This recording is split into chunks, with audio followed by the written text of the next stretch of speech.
A Liberdade está comemorando 60 anos de existência neste mês de novembro. Estamos fazendo uma série de entrevistas e eu estou ao lado de José Nivaldo. Década de 70, ele era sapateiro aqui em Caruaru. Abriu um concurso na Rádio Liberdade, 1976. Ele passou, inclusive, em primeiro lugar.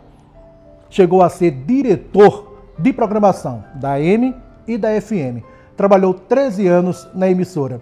Seu Nivaldo, conta pra gente um pouco dessa história. Então, como foi feito no anúncio, me inscrevi ao concurso da rádio, era sapateiro na época, e houve 43 inscritos para esse concurso. Eu fui o único aprovado, e quando me anunciaram como aprovado, me chamaram para apresentar-se na emissora. Imediatamente eu entrei no ar, a parte da noite, no horário das 22 a 0 hora.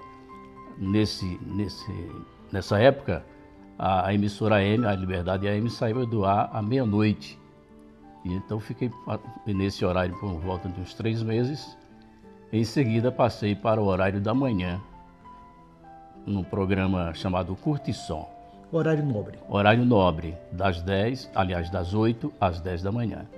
E aí foi minha jornada, começou assim, e em seguida assumi departamento de jornalismo como diretor de jornalismo, depois diretor de programação, e houve muitas jornadas interessantes nessa minha fase de 13 anos na Rádio Liberdade AM. Em seguida, por volta de 84, se não me engano, surgiu a Rádio Liberdade FM, e aí eu acumulei as duas direções de programação.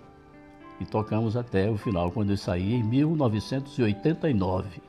13 anos passados, então. E você, na programação, na direção da AM e FM, ouvia 2 rádios ao mesmo tempo. Como era isso? Era interessante. Ouvia 2 emissoras ao mesmo tempo para estar observando o trabalho dos colegas locutores, dos apresentadores, e também ainda contribuía em alguma redação nos noticiários, que eu fazia um noticiário exclusivamente de hora em hora, e na época se chamava Noticioso Mundial. E todo esse trabalho realmente era intenso. Houve época em que eu vivi mais tempo no rádio do que na minha própria residência, na minha própria família. Por falar em noticiário, hoje em dia é muito fácil, tem a internet, hoje a gente vai no Google, procura, busca, acha a notícia. Como era antes, como era naquele tempo para buscar informação? Naquele tempo se utilizava como fonte de informação jornais escritos, que hoje também estão raros, né? Se utilizava escutas de emissoras das capitais, por exemplo, e se utilizava o telex, que recebíamos, a emissora era inscrita naquele processo de informação, recebíamos as notícias redigidas em folhas longas de papel, e dali a gente fazia então a captura daquilo que realmente interessava em termos de notícias locais, regionais, nacionais e internacionais. Muita gente hoje em dia, principalmente que está acompanhando nas redes sociais, não sabe nem como é o telex. Como era que funcionava isso? Era uma máquina grande, relativamente grande, no porte das impressoras Xerox da época. E funcionava num gabinete, e ali ela automaticamente acionava e começava a sair aquele papel de folha contínua, né? E daí a gente recortava e dali selecionava as notícias as quais nós queríamos reproduzir para o público ouvinte. Eu disse no início que você participou de um concurso, terminou passando, das 43 pessoas, você terminou passando, né? E como era esse concurso? Porque hoje em dia não tem concurso para participar, para fazer parte de uma rádio. O concurso na época era feito, analisado por uma comissão. Inclusive, me lembro que da comissão do concurso na época participavam Edivaldo de Castro, um grande nome do rádio nacional, caruaruense, João Luiz, que era o diretor-geral na época, na Rádio Liberdade AM. É conhecido João Luiz do Forrozão. Isso. Saudoso João Luiz. Correto. E então havia a leitura de um texto, preparado um texto, com inclusive algumas palavras em inglês, mas um texto tipo noticioso, para que nós dali fôssemos analisados, os candidatos. Era gravado em estúdio, na própria emissora, e aí a comissão ia analisar.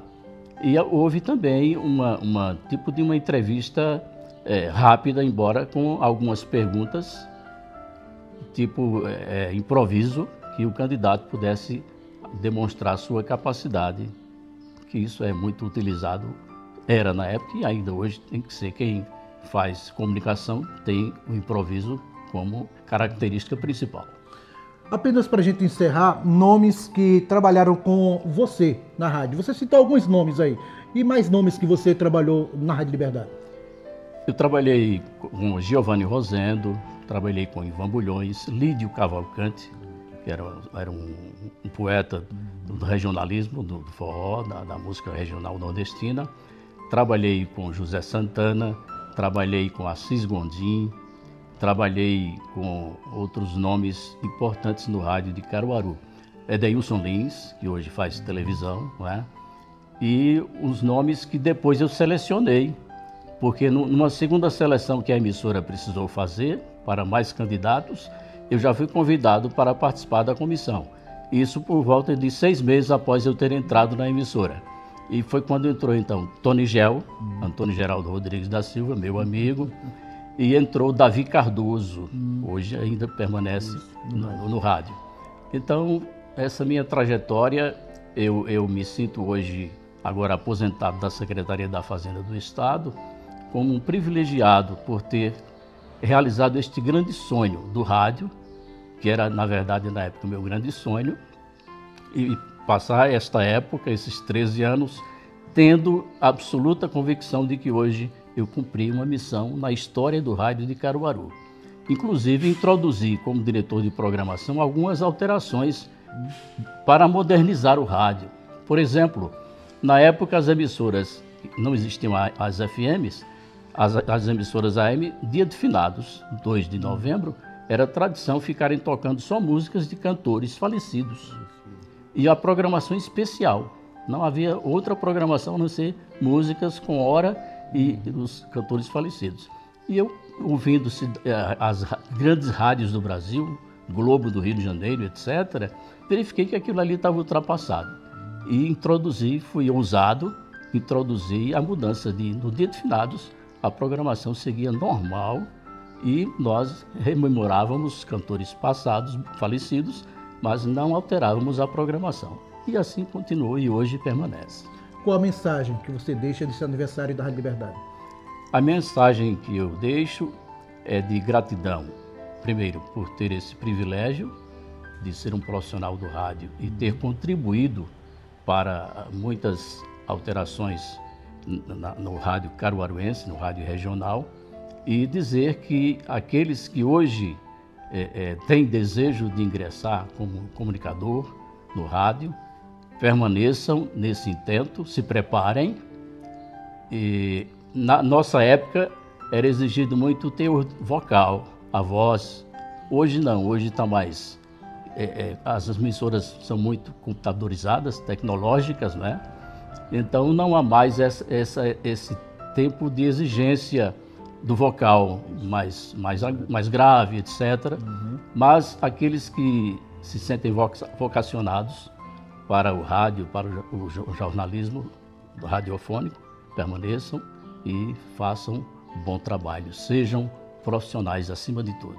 Muito obrigado. Conversamos com José Nivaldo, passou 13 anos na Rádio Liberdade, depois fez o concurso, foi aprovado e foi trabalhar na Secretaria Estadual da Fazenda.